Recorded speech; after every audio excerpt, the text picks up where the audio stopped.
Çok saygıdeğer Uygur TV ve İstiklal TV seyircileri, efendim biz şu anda İstanbul'dayız. İstanbul'un Zeytinburnu semtindeyiz ve burada olma sebebimiz ise efendim burada özellikle Doğu Türkistan'dan buraya göç eden Uygur Türklerinin hayatlarından bir kesit olarak size bir program sunmak istiyoruz. Bu programda sunmak istediğimiz şey ise özellikle Doğu Türkistan'dan Türkiye'ye gelen Uygur Türklerinin en çok yerleştiği yerleşke olarak Zeytinburnu semti biliniyor. Biz de burada acaba Uygurlar neler yapıyorlar? Doğu Türkistan'dan buraya geldikten sonra hayatlarında ne gibi değişiklikler oldu? Biz de onları sizinle beraber paylaşmak istiyoruz. Efendim bizi izlemeye devam ederseniz bu gelişmeleri, bu neticeleri sizlerle beraber paylaşacağız.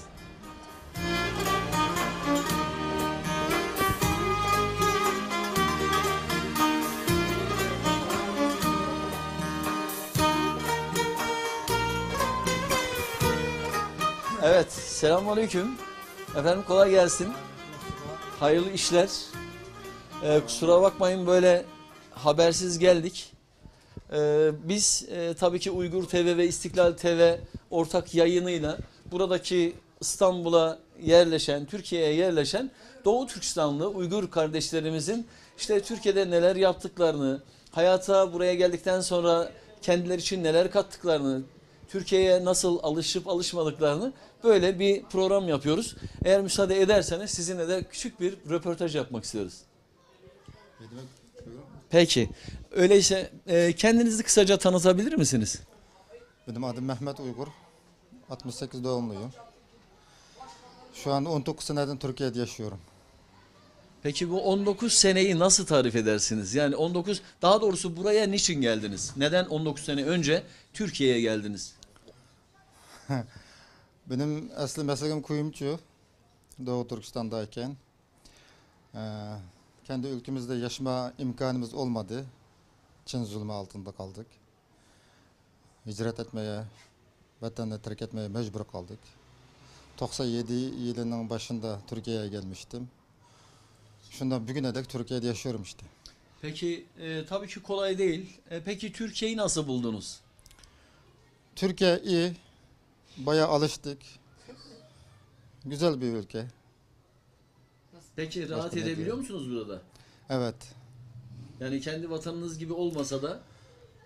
Kendi vatanımızın yerini tutamaz da ama yine de biz birden bir Türkiye'de rahat ediyoruz işte. Peki. Bu 19 sene içerisinde iyisiyle kötüsüyle neler yaşadınız? Buraya yalnız mı geldiniz? Daha sonra ailenizle mi geldiniz? O zaman bekar mıydınız? Nasıl geldiniz buraya? Yok, ben yalnız geldim. Doğu Türkistan'dan gelirken yalnız geldim. Ailem vardı. Ailemle beraber gelmek imkanı olmadı. 6 sene sonra eşimi getirebildim. Çocuklarınızı 9 getirdiniz. sene sonra çocuklarımı getirebildim. 6 sene sonra Eşimi eşinizi, getirebildim. 9 sene sonra çocuklarınızı. 9 sene sonra. Peki neden böyle bir şeye ihtiyaç duydunuz? Hepsini neden beraber getirmediniz?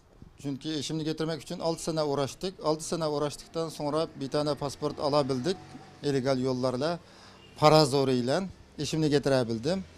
Beraberce Türk vatandaşlığına müracaat ettik. Vatandaşlığımız çıktıktan sonra Türkiye pasportuyla gidip de 2 tane çocuğum vardı. Bir tanesi 3 yaşında, bir tanesi 88 günlük kalmıştı.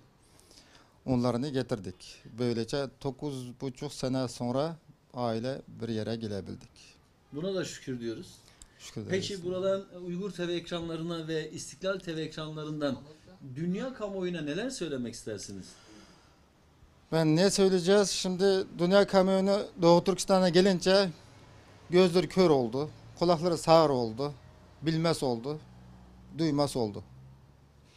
İnsan hakları, kişilik hukuk, demokrasiya hepsi bir anda yok oluyor. Yok oluverdi yani. Yalan, sahte oldu. Bile bile. Böyle derim. Yani ne diyeceğim başka? bilerek dünya kamuoyu, Hı hı. özellikle demokrasiden dem vuranlar, insan haklarından dem vuran ülkeler Hı hı. söz konusu Doğu Türkistan olduğu zaman, Türk dünyası olduğu zaman, Müslüman dünyası olduğu zaman gözleri kör, kulakları sağır, dilleri de lal oluyor diyorsunuz. Doğru mu Aynen öyle anlıyorum? oldu yani. Bizzat öyle yaşıyoruz yani. Şu anda öyle bir durum içinde yaşıyoruz. Evet efendim. Fazla söze hacet yok galiba. Gerek yok yani fazla Peki, diyeceğiz. peki biz teşekkür ediyoruz. Size hayırlı işler diliyoruz. Sağ olun. Eyvallah, saygılar.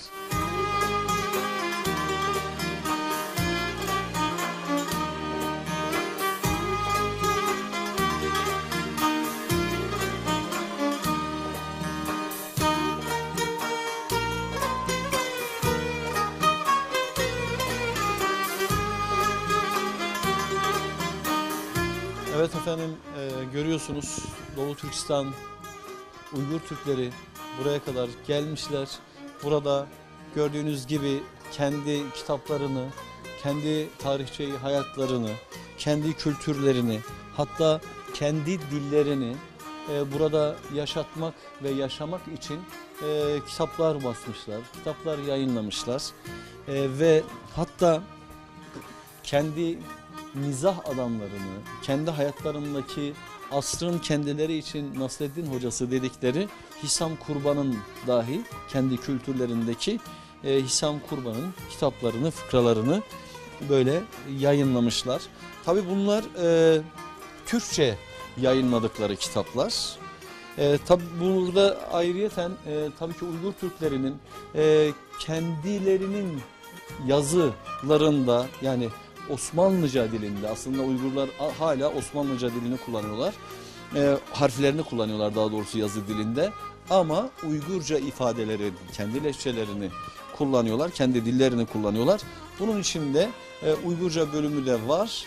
Burada da işte dini kitaplar var, fıkıh kitapları var vesaire. Ve Uygur kitapları da bu arkada gördüğümüz bölümde. Böyle bakabilirseniz burada, evet, görüyorsunuz. Uygurlar kendi hayatlarını inşallah devam ettirmek istiyorlar ve biz de onların bu yaşama gayretlerini sizlerle beraber Uygur TV ve İstiklal TV aracılığıyla paylaşmaya gayret ediyoruz.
Evet, çok saygıdeğer Uygur TV ve İstiklal TV izleyicileri. Efendim biz tabii bu bölgede Doğu Türkistan'dan gelip buraya yerleşen Uygur kardeşlerimizin komşularına da, arkadaşlarına da, buradaki bölge halkına da sormaya başladık.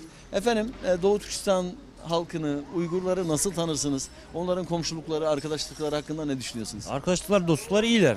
Evet. Severim de. Evet. Bana karşı bir şeyler yok. Çevreye karşı da yok. İyi insanlar.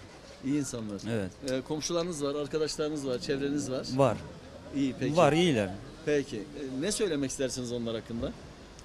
Ne söyleyeyim yani, iyi insanlar, sadece onu diyeyim. Peki, teşekkür ediyoruz. Sağ Rica olun. ederim. Eyvallah.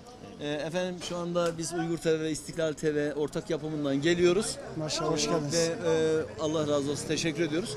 Tabii ki bu bölgede Zeytinburnu biliyorsunuz Uygur kardeşlerimizin özellikle yoğun oldukları yer. Uygur Evet. kardeşlerimiz hakkında neler söylemek istersiniz? İyi insanlar. Birlik beraber içinde yaşamaya çalışıyorlar. Evet, Çok güzel bir şey. Hep öyle olsun. Bütün millet öyle olsun. öyle olsun. Siz neresiniz? Ben Konyalıyım. Konyalısınız. Kahraman Konyalı. Kahraman Konya. Eyvallah. Peki, teşekkür ediyoruz. Eyvallah. Efendim yine canlı yayınımıza devam ediyoruz. Uygur TV ve İstiklal TV'nin ortak yapımıyla efendim bölge halkına sormaya devam ediyoruz. Uygur Türkleri hakkındaki düşüncelerini alıyoruz. Efendim Zeytinburnu özellikle Uygur Türklerinin yoğun yaşadıkları bir bölge. Evet. Siz neler söylemek istersiniz? Kısaca şöyle söyleyeyim. Ben de Türk'üm, onlar benim kardeşlerim. Hepsi o kadar. Ben de söyleyebilirim ki. Neyse o. İyisiyle Onlar da kötüsüyle Türk, benim. ben de Türk'üm. Sonuçta biz kardeşiz. Başka ne diyebilirim ki? Cevaben. Ne bekliyorsunuz başka? Eyvallah, bir şey beklemiyoruz. Tamam. abi. Buyurun başka. Başka peki komşulukları, arkadaşlıkları, dostlukları nasıl? Komşulukları, arkadaşlıkları, dostlukları benim gerçek anlamda çok yakın dostlarım yok. Evet. Denk gelmedi diyelim. Evet. Ama ve lakin dışarıdan gördüğüm kadarıyla çok iyi insanlar. Eyvallah. Dışarıdan gördüğüm kadarıyla iyi insanlar. Eyvallah, Tabii teşekkür istisnalar olabilir, kaideyi bozmaz. O her ırkta vardır yani. Eyvallah, İstisnadan teşekkür ediyorum. kastım şu yani, iyi insan, kötü insan. Eyvallah. Teşekkür ederiz. Bu kadar. Çok sağ olun. Siz de sağ olun. Eyvallah. Hem bölge halkı hem de Uygur bir kardeşimizle beraberiz. Doğru mu? He? Kırgız. Allah, o daha güzel ya. Yani Türk dünyası şu anda burada. Efendim şu anda Türk dünyası burada. Burada bir siz Ben boyacı Murat Usta. Boyacı Murat Usta. Evet. Memleket Niğde. Memleket Niğde. Niğde. Evet. Siz? Ben Zeytin'de oturmaktayım. Evet, isminiz? 35. İsminiz? Mehmet Emin Yüzbaşıoğlu. Yüzbaşıoğlu. Evet. Aman ben hemen esas duruşa geçeyim. Evet. Değil mi? Peki. Efendim şöyle, siz de Kırgız Türküsünüz. Evet. Evet. Biz de Uygur TV olarak, Evet. Uygurların adına, İstiklal TV olarak yine Evet. Uygurların adına bir program yapıyoruz. Evet. Siz neler düşünüyorsunuz Uygurlar hakkında? Ama şu andaki durum kötü. Ne İyi gibi? değil yani. Nasıl? Yönetim olarak. Uygurlar. Hem Uygurlar hakkında yani. Yönetim kötü, iyi değil. Hangi yönetimden bahsediyorsunuz? Ben şimdi buradaki yönetim değil, dışındaki. Ha, Çin'deki yönetimden Çin'deki bahsediyorsunuz. yönetimden evet. Onlara yapılan zulümden bahsediyorsunuz. Evet, evet, Yani evet. Şimdi öyle dediniz ki sanki burada bir Uygur hükümeti var. Ve Uygur hükümeti çok yanlışlar Yok yapıyor. yok, Türkiye'de maşallah eli başında tutuyorlar. İşte bu. İşte sıkıntı yok işte. Eyvallah. Evet. Peki efendim siz neler söylemek istersiniz Murat Usta? Ben Uygur hakkında şimdi bir şey söyleyemem. Şöyle Uygurlarla bilgim olmadığı için. Ama Türkiye açısından şu anda bizim Türkiye bütün dışarıdan gelen vatandaşlara bir numara hürmette. Seviyorlar diyorsun. Evet, seviyorlar. Hürmet ediyorlar. Evet, seviyorlar. Kucak açıyorlar. Tabii. Kardeşliklerini gösteriyorlar. Evet. Aşılarını, ekmeklerini, yerlilerini, yurtlarını paylaşıyorlar. Her türlü. Her türlü. Evet. Efendim gördüğünüz gibi Türk'ün Türk'ten başka dostu yok diyor. Evet. Murat Türk'ün Usta öyle diyor. Türk'ten başka dostu yoktur. Öyle mi abi? Doğrudur. Siz de bir Kırgız Türk'ü olarak onu söylüyorsunuz. Evet. Eyvallah. Evet, Peki. evet. Fazla söze hacet yok görüyorsunuz. Ben söylemedim. Evet. Bu ikisi söyledi. Bizim Türkiye bütün yabancılara Evet. her türlü kucak açıyor. Her türlü destekler. Aman içeridekilerini kimse unutmasın ama. Heh. Eyvallah. Evet, Peki evet. teşekkür ediyoruz. Biz teşekkür Eyvallah. ettik. Sağ olun. Sağ olun. Kolay gelsin.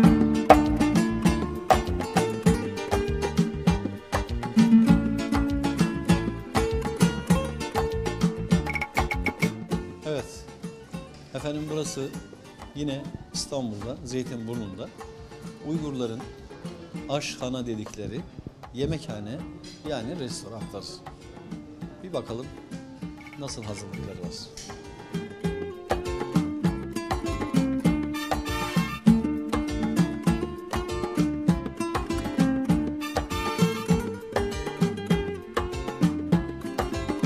Evet efendim şu anda bölge halkından sonra bölge esnafıyla da bir araya geliyoruz ve Uygur kardeşlerimiz hakkında sorular soracağız. Efendim bu bölgede tabii ki Uygurlar yaşıyorlar. Tabii tabii. Eyvallah. Peki neler söylemek istersiniz? Ben söylüyorum ki burada Uygur kardeşlerim geliyor, alışveriş yapıyor. Ben çok seviyorum çünkü çok iyi konuşuyor benim. Çok Farsça diyorum, ahlakı var. Çok iyi adamlar.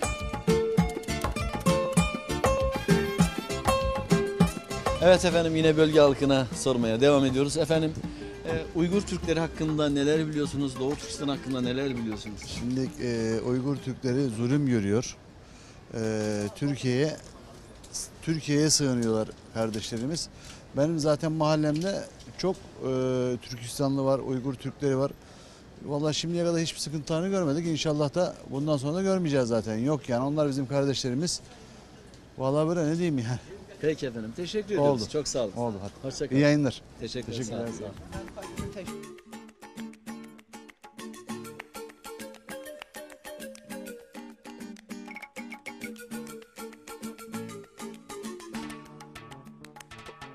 Evet efendim yine bu bölgedeyiz ve gördüğünüz gibi burada doğal ve tıbbi malzemelerin kullanıldığı bir merkeze geldik. Burası da yine Uygur kardeşlerimize ait.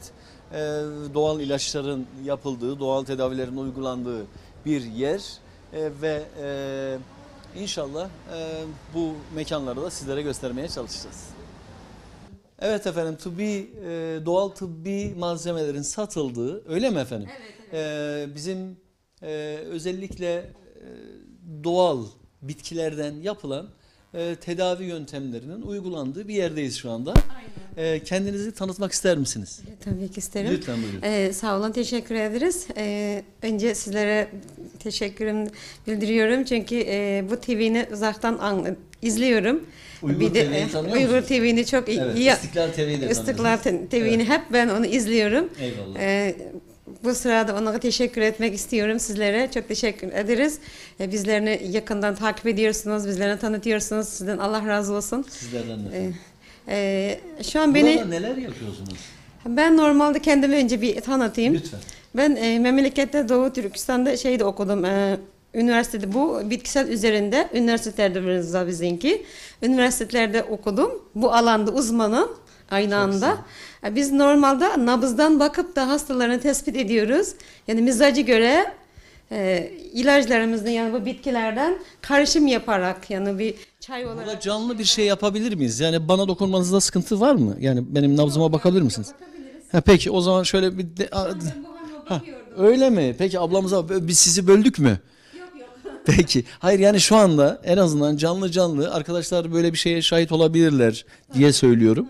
Yapmak ister misiniz? Tabii. Ablamızdan müsaade isteyelim. Bekler misiniz biraz? Bekler. Peki. Peki. Buyurun. Ama şöyle almam lazım. Peki o zaman. Evet arkadaşlar çekime devam edelim. Evet. Evet gördüğünüz gibi burada tabii doğal ve tabi olan şifalı bitkilerden yararlanmak isteyen, biyoenerji uzmanlığı ve doğal tıbbi ilaçlardan yararlanmak isteyen burada arkadaşlarımız var. Gördüğünüz gibi onların da bu görüntüleriyle beraber bakalım şimdi bize bir tedavi uygulanacak. Acaba bize ne çıkacak? Sağdan başlayalım beyefendi. Sağdan başlıyorsun. Evet, aynen Evet. öyle. Önce nabzınızı bakarak mizacınızı tespit edelim.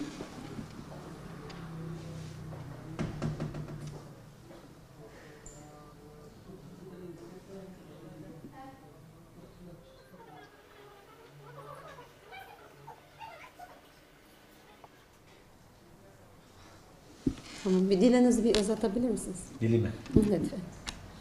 Tamam. Allah'ım. Sizde biraz nefes darlığı var azıcık. Bir de kanda yağlanma var. Kolesterol var diyelim. Bir de bağışıklık sisteminiz biraz düşük. Evet. Böyle uyku düzensizliği oluyor mu sizde? Evet. Böyle rüya falan görüyor musunuz? Yok, ben öyle öyle bir şey göremiyorum. görmüyorsunuz ama uyku düzensizliğiniz tırk yaparken böyle hafif uyanıp hafif Evet. uyku derinliği yok diyebiliyorum. Evet, çok sağlam uyuduğum söylenemez. Evet. Evet.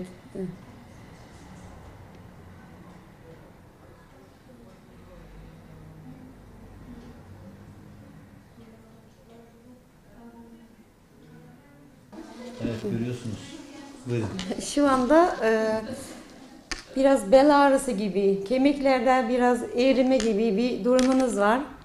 Böyle bir şikayetiniz var mıydı daha Aman önce? Allah! Sayın seyirciler görüyor musunuz? Kemiklerde erime var. Demek ki gitgide Allah yardımcımız olsun. Evet, peki ne tavsiye ediyorsunuz bize? Size mi? Şu an mizacınızda baktığımızda kuru soğuk bir haliniz var. Kuru soğuk. Kuru soğuk mizac olarak şu anda dönüş. İnsan yanı 4 mizac olarak değişiyor. Gençken kan mizacı oluyor. Biraz ilerleyince 30 yaşında falan şey oluyor. Olgulaşınca kuru sıcak. Sonra biraz yaklaşık kuru sıcaktan bu kış dönemi ya biraz kuru soğuğa dönmüş. Mizacınızdan biraz değişiklik var.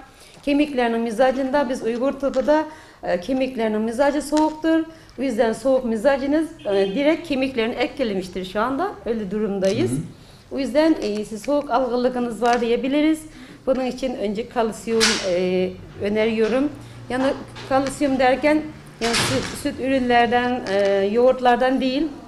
Size süt tamam da kalsiyum alabilirsiniz ama negatif kalsiyum alıyorsun ondan. Çünkü biz pozitif kalsiyum ihtiyacımız var şu anda. Ya portakaldır, Ha, limondur, evet, greyfurttur. Limon olmaz. Limon olmaz. Tam tersi yani kuru soğuktan ters olan nem sıcaklı bir şey lazım bize.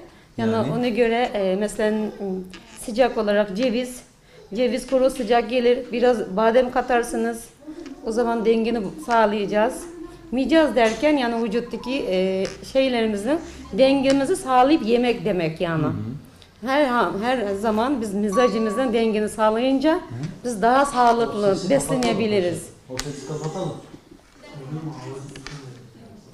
Tamam. Evet. Bunun için size önerdiğim pozitif kalsiyum. Evet. Yani tavuk ciğerlinden alabilirsiniz bunları.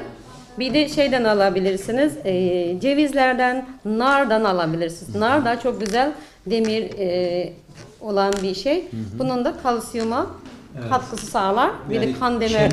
kemik için bu. Başka evet. ne vardı? Yağlanma vardı. Yağlanma için ne yapacağız? Kemik bir daha şey yapayım size ekleyeyim.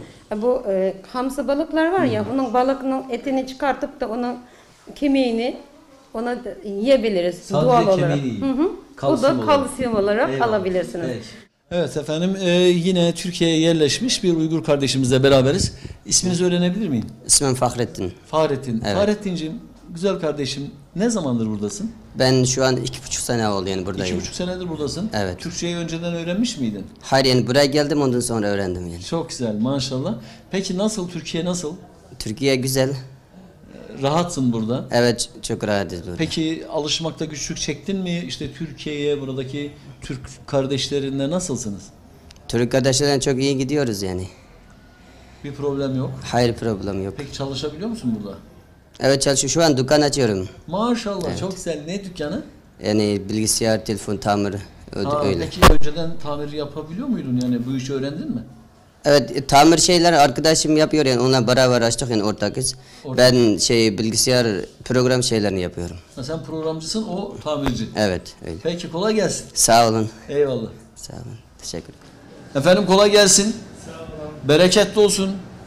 Ne yapıyorsunuz siz orada? Abi. Evet. Kasap. İyi bir kasap. Evet. Uygur kasabı. Evet. Ne zamandır buradasınız? Ben burada İstanbul'da 3 sene oldu. 3 sene oldu. Ama Doğu Türkistan'da 10 sene çalıştım. Kasap olarak. Kasap Evet. olarak. Ben şimdi bu et dükkanında şimdi çalışıyorum. Evet. Nasıl işler nasıl? İyi elhamdülillah. Evet. Sadece Uygur müşterileriniz mi var yoksa Türkler de geliyorlar mı? Uygurlarım var, Türklerim var. Afganlar var burada. Afganlar Başka var. kim var? Pakistanlılar var mı? Kırgızlar var. Biz Kırgızlara rastladık. Suriyelilere rastladık. Kazaklar var. Kazaklar var. Çok güzel. Peki buradan özellikle sadece koyun mu satıyorsunuz? Koyu, kuzu, tavuk. Koyun, kuzu, tavuk. Evet. Büyükbaş kesmiyorsunuz. Büyükbaş İnek, yok. dana, fil. Bundan sonra inşallah kendimiz kesmek için cay hazırlamak. Müsaade alacaksınız. Evet. Ruhsat alacaksınız. Evet. Kendisi yer hazırlamış, bundan sonra kendisi kesecekmiş. Kendisi kesip kendisi satacak. Eyvallah, peki. Bundan sonra hem kendiniz o zaman yetiştirsinler de artık. Evet, değil şu mi? an yer tutmuş, koyuların birkaç tane yüz getirmiş. Evet. Onu şu an büyütmek için besliyorlar. Çok güzel. Büyüdükten sonra kendisi kesip kendisi satıyor diyor.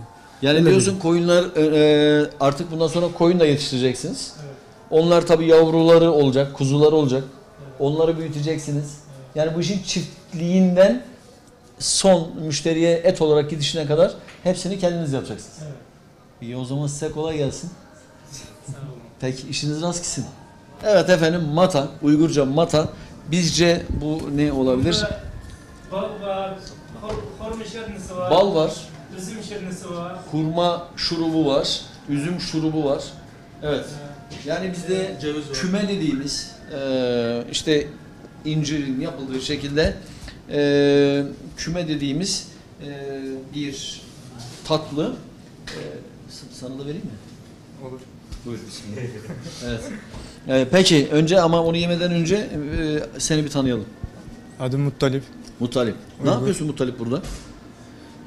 İstanbul'da 15 sene İstanbul'dayım. Evet. Şu an çalışıyorum. Evet. Ne olarak çalışıyorsun? Beyazıt'ta çalışıyorum. Çeyizlik, hediyelik eşya Çok üzere güzel. Evet. çalışıyorum. Daha yeni işten geldim. Eve İyi. gidiyoruz. Yani seni dinlendirmeyeceğiz biz. Bak evde daha yemek gelmeden biz sana tatlı getirdik. Kardeşim kıymet bilmiyorsunuz, kıymet bilmiyorsunuz.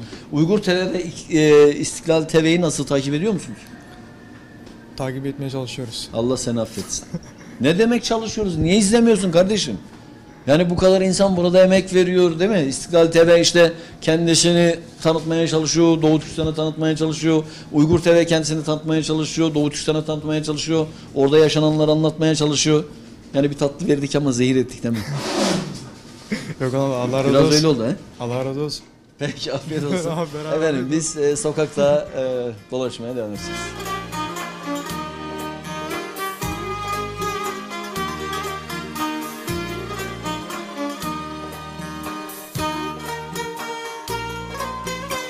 İfade ettiğimiz gibi Zeytinburnu'nda Nuri Paşa mahallesinde İsa Yusuf Alptekin sokakta aslında buraya halk tarafından aynı zamanda Uygurlar sokağı da deniliyor. Çünkü buranın özelliği buradaki Uygurların özellikle yoğun yaşadığı bir yer, esnaf olarak yoğun yaşadığı bir yer ve özellikle de Uygur yemeklerinin ve Uygur malzemelerinin çokça tüketildiği ve bulunduğu bir yer.